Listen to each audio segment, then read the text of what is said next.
দর্শক, আমরা এখন খুব মজার একটা ভিডিও বানাতে যাচ্ছি। আমি একজন মানুষকে পরীক্ষা নেব, তো সে যদি পরীক্ষায় পাশ করে তাহলে তার জন্য বকশিস আছে। তো চলেন শুরু করা যাক।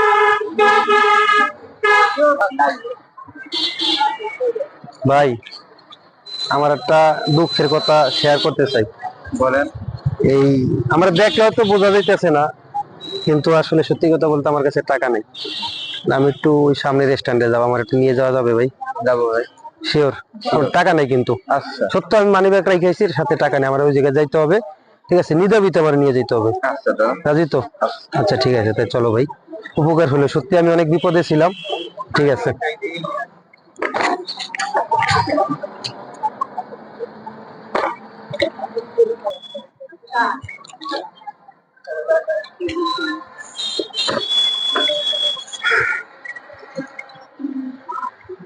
আসো আসো, এই পাশে সামনে আসো। সত্যি বলতে আমি আহ সত্যি আমার কাছে টাকা ছিল, কিন্তু আমি তোমার পরীক্ষা নিছি। আমি তোমার মন মানসিকতাটা যাচাই করলাম। আমার ওই দূরে একটা ক্যামেরা সেট করা ছিল, তো তোমার মন মানসিকতা কেমন যাচাই করলাম। যে আসলে আমার কাছে কিন্তু টাকা ছিল, দেখো কত টাকা আছে আমার কাছে।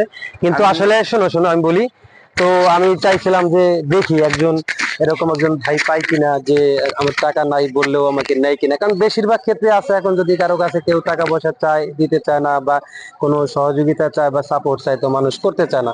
তো সেই দিক থেকে তুমি এক ধাক্কায় রাজি হয়ে গেছো, প্রথম ধাক্কায় রাজি হয়ে গেছো। আমি বলছি টাকা নেই, তারপরে তুমি আমার গন্তব্যে নিতে চাইছো। তোমার এই সততা আমি সত্যি মুগ্ধ। কি বলো তুমি? আমিও অনেক খুশি। আচ্ছা, তো আসলে বিষয়টা হচ্ছে, এই কাজটা কিন্তু সবাই করতে চায় না। এখনকার মানুষ কেউ একটু উপকার না করে পারলে আরো মানুষের সর্বনাশ করে যায়। সেহেতু সেই দৃষ্টিকোণ থেকে মনে হচ্ছে যে তুমি অনেক ভালো একজন মানুষ। আমি যে আপনার টাকা নাই, মানুষ বলতে টাকা না থাকতেই পারে, এই কারণে আমি আপনার যে এ, টাকা নাই, অসহায়, আপনার কি টাকা নাই, এই কারণে আপনার আমি লয়েছি যে আমি অল্প তো পথ সামনে যাবে, তাতে সমস্যা কি? আমি তো গাড়ি চলাই, যে এটা লয়ে গেলে আমার সমস্যা কি? ঠিক আছে, সেই জন্য তো আমি দেখছিলাম যে দুজন প্যাসেঞ্জারের সাথে সে কথা বলতেছিল। তো যাই হোক, তারপরও সে আমি বলাতে আমাকে নিয়ে আসতে রাজি হয়েছে। তার এই সততা সত্যি আমি মুগ্ধ, এবং তার আন্তরিকতা, সে যে মানুষের প্রতি আন্তরিক, এই আন্তরিকতা আসলে কিন্তু টাকা দিয়ে কেনা যায় না।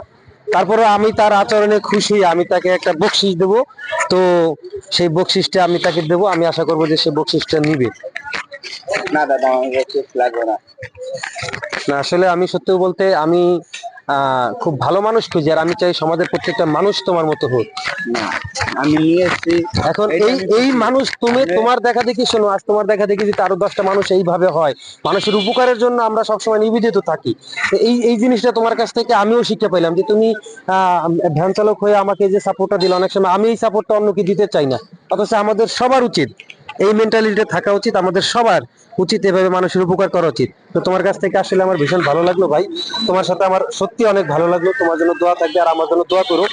আর আমি তোমার যে বকশিসটা দিচ্ছি, এটা সামান্য হতে পারে, কিন্তু এই বকশিসটা একজন প্রবাসী ভাই, আমাদের প্রবাসী নয়ন হোসেন ভাই আছে, তার রক্ত পানি করা টাকার উপার্জিত টাকা, জানো তো প্রবাস জীবনে কত কষ্ট, সেইখান থেকে উপার্জিত করে আমাদেরকে এই দেশের যারা ভালো মানুষ তাদের পাশে দাঁড়ানোর জন্য এই টাকাটা দিছে।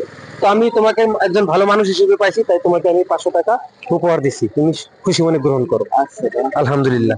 যাও, সেই আমার যে নয়ন হোসেন ভাই আছে তার জন্য আমি অনেক দোয়া করি তার জন্য, সেজন্য এরম মায়ের সাথে দিতে পারে, আর এরম যেন অসহায় মায়ের সাথে দাঁড়িয়ে থাকতে পারে, এটি আমি তাকে দোয়া করি। আলহামদুলিল্লাহ। সে খুশি। আর আমাদের নয়ন ভাইয়ের জন্য আপনারাও দোয়া করবেন, সে যেন এরকম ভাবে মানুষের পাশে থাকতে পারে। আর সকল মানুষ এগিয়ে আসবেন মানুষের সেবার জন্য। যে যে একটা ভালো মনের পরিচয় সে দিছে, আমি চাই এই ভিডিওটা যারা দেখবেন আপনারা সবাই নিজের থেকে এভাবে ভালো মনের মানুষ হবেন, মানুষের উপকারের পিছনে কাজ করবেন। ধন্যবাদ সবাইকে। ধন্যবাদ ভাই, ভালো থাকবেন।